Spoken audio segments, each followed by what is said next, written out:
Now see here, Pamela. I need you in the field. We need you to cover the banks, see? What happened to your voice, Ryan? Let me give you a piece of advice, Cookie. Hey, hold it right there. I'm not a cookie. Fair enough. You're the best gal in the newsroom who can explain finance. So get out there and find me a story. Tell you what, Cupcake. Wait a minute. I'm gonna get this story not for you and not for the banks, but for tenors everywhere. Got me, Tater Tot? Yes, ma'am. I'm Pamela Kirkland. And I'm Ryan Willard. It's Wednesday, March 29th. This is the 10 News. 10, 9, 8, 7, 6, 5, 4, 3, 2, 1. While Ryan finds his way back to this century, Where's my typewriter? you've probably heard about several banks collapsing. And no, not the buildings themselves. Several banking companies have run into big problems and have been forced to close. What happens when the place where people and businesses keep their money shut down? I have the story. It's time for the 10 News Explains what's going on in banking. Let's dive in. First, let's talk about what a bank is. A bank is like a piggy bank, where people and businesses can save and borrow money. When you or your parents deposit money into a bank, that money doesn't just sit there in an account. That money has things to do and places to be. The bank lends that money out to other people and businesses so they can do things like buy homes or start new companies. Now, Silicon Valley Bank, or SVB, was a very special kind of bank. It focused on helping tech companies, you know, those cool businesses that create things like smartphones, video games, and robots. SVB gave these companies the money they needed to grow and become successful. So what happened? Let's break down a few of the reasons why SVB collapsed. First, risky loans.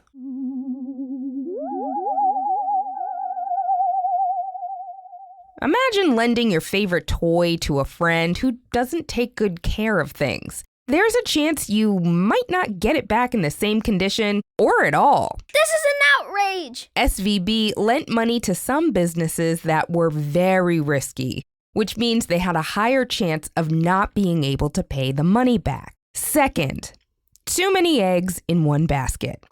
SVB mostly focused on tech companies. When some of those companies didn't do well, the bank had a harder time recovering because it didn't have other types of businesses to balance things out. Third, they didn't have enough money saved. Just like you should save some of your allowance for a rainy day,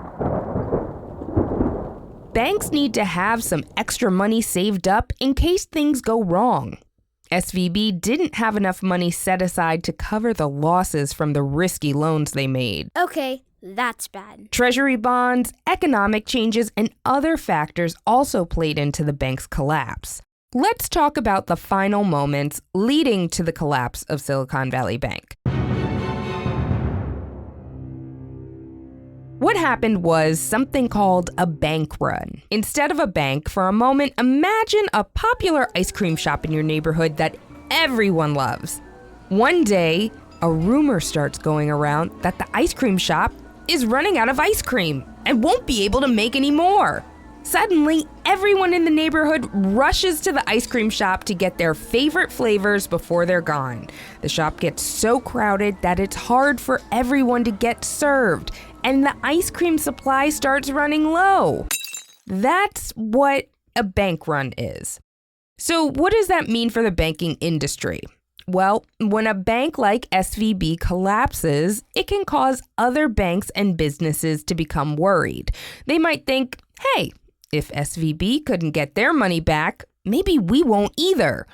This can lead to something called a credit crunch, where banks become more cautious about lending money.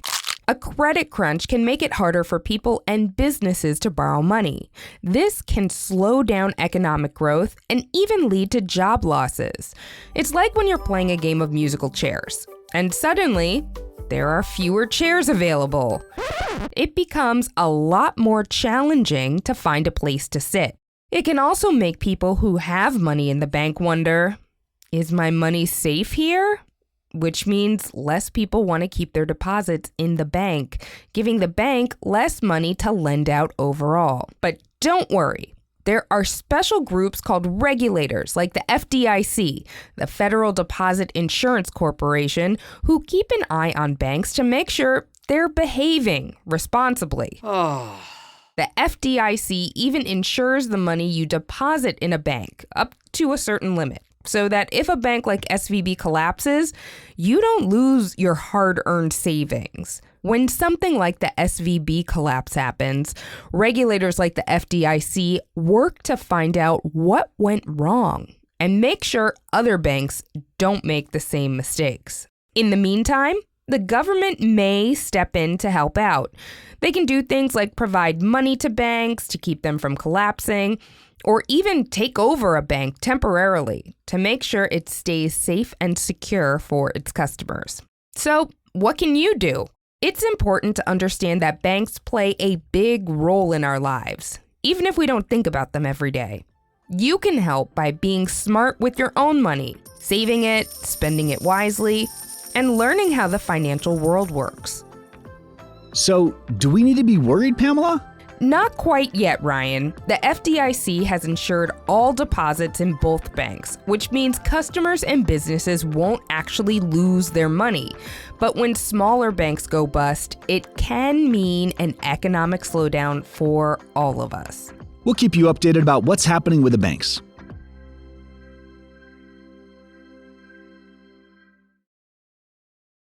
Hey, Ryan, you know how we're always thinking of good advice to give our tenors? Of course I do, see?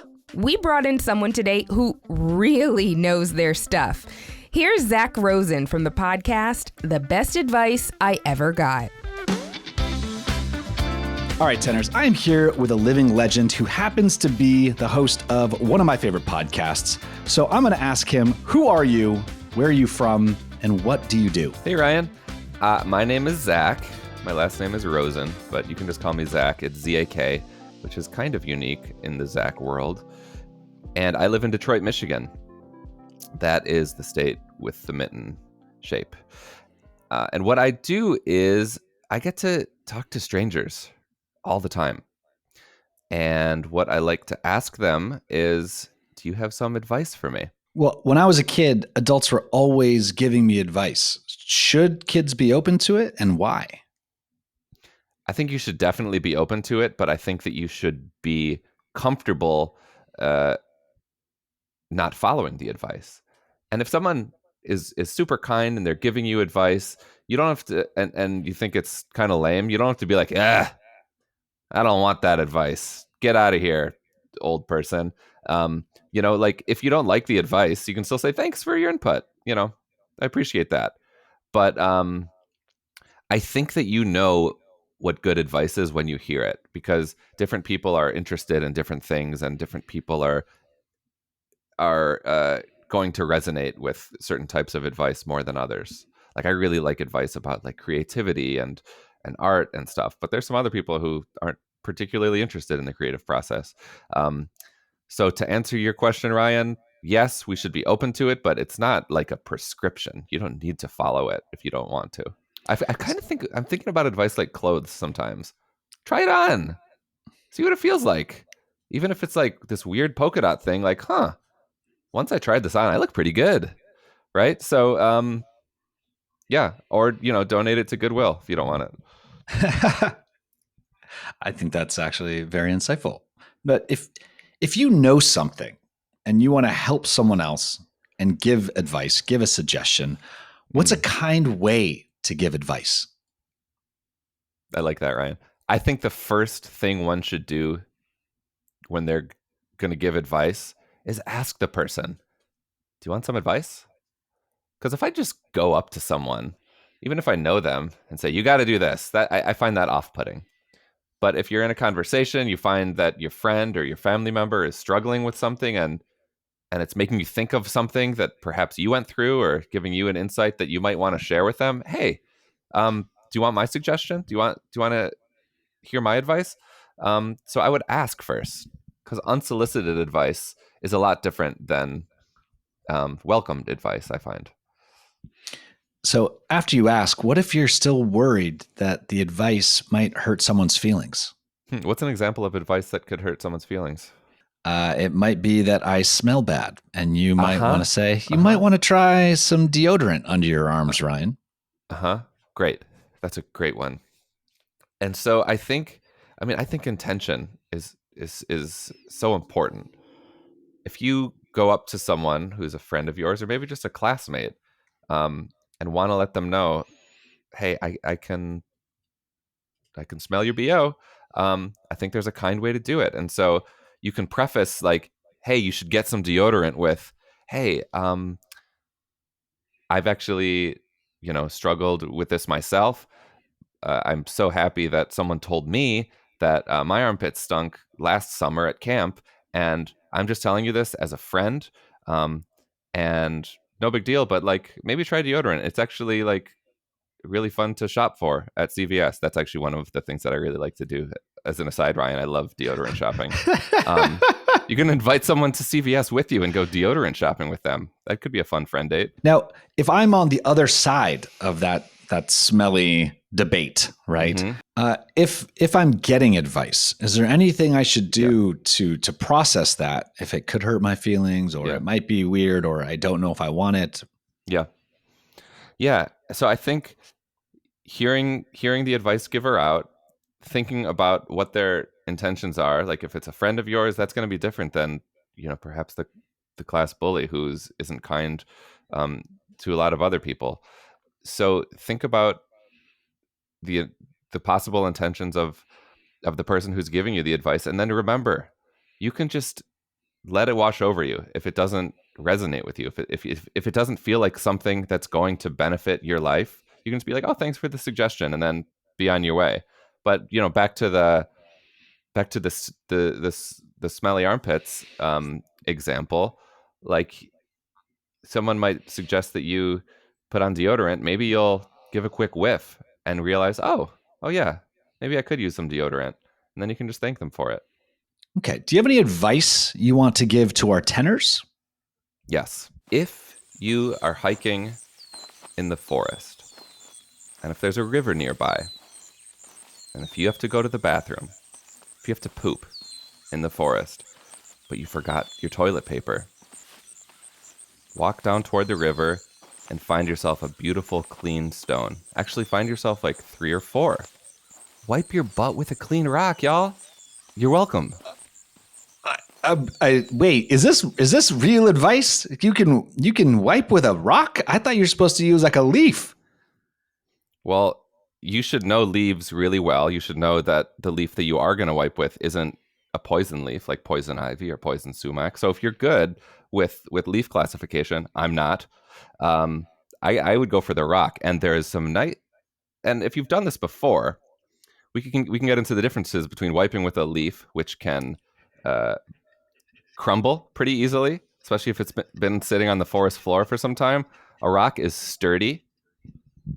And if you have 3 or 4 of them, you do one wipe with the first one, throw it in the river. Then you get a clean one for number 2. Number 2 for number 2. So you can experiment, but I'm more of a rock man since I learned this advice. I learned this from a wilderness educator when I was hiking in Colorado last summer.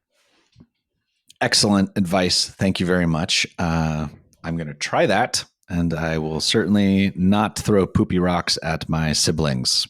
That was excellent advice, man. Thank you so much, Zach, the host of the Best Advice Show. No surprise that you are giving me the best advice and giving our tenors the best advice as well. Thanks so much, Ryan. Of course. Thank you so much, Zach. So Ryan, other than wiping your butt with rocks, did you learn anything? Once he suggested wiping your butt with rocks, I forgot everything else. Zach is so cool. And, I put on some deodorant too. That's good.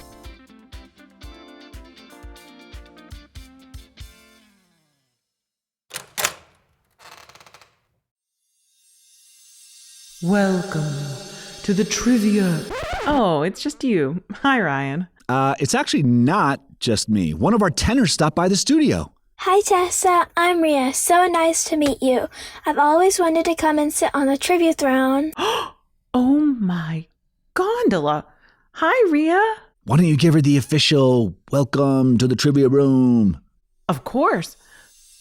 Welcome to the trivia room, Ria. Hop on up on the trivia throne for today's trivia question. This is so cool. Wow, this is way comfier than I thought it would be. You ready? You bet. What is going on here? Trivia on the 10. Albert Einstein was a physicist who discovered cool things about the different forces in the universe. And there's one force Einstein thought was the strongest. Do you know what? Is it A, gravity, B, compound interest, or C, the force? Tenors, did you guess it? Ria, what's your answer? Use the force, Ria. This is a hard one. I think it's B, compound interest. The answer is B, compound interest. Albert Einstein apparently said that compound interest is one of the most powerful forces in the universe. But what is compound interest? It's when you earn interest on your money and interest on the new total. Think of it this way. If you were to get a $5 allowance each month and it monthly earned 10% compounded interest, at the end of the year, you would have $62.83 rather than just $60. While that might not seem like a big deal, when it comes to savings, this can really add up over time and can help you become a millionaire when you retire. Thanks for having me in the studio. Bye, Tessa. Anytime, Ria. Tenors, do you want to sit on the trivia throne and share your trivia knowledge? Visit the10news.com/contact to get in touch, and we might have you on the show. And now we've got to give some special 10 News snaps to one of our listeners. But before we do, here's a quick note for the grown-ups. Time for 10 News snaps. Tenor WWW wrote this review of the 10 News. 84 fire emojis. Thanks. Ow, ow. And thanks for listening to the 10 News. 10 Things You Need to Know drops every Tuesday, and our in-depth reports drop every Wednesday. But if you want some bonus content, you can join the Tenors Club on our website or on Apple Podcasts. Club members get special bonus content and more. The 10 News is a co-production of Small But Mighty Media and Next Chapter Podcasts. The 10 News creative team is looking for nice, clean stones by the side of a river and includes Tracy Crooks, Pete Musto, and Tessa Flannery. Our production director is Jeremiah Tittle, and our executive producers are Donald Albright and show creator Tracy Leeds Kaplan. I'm Ryan Willard. And I'm Pamela Kirkland. Thanks for listening to the 10 News.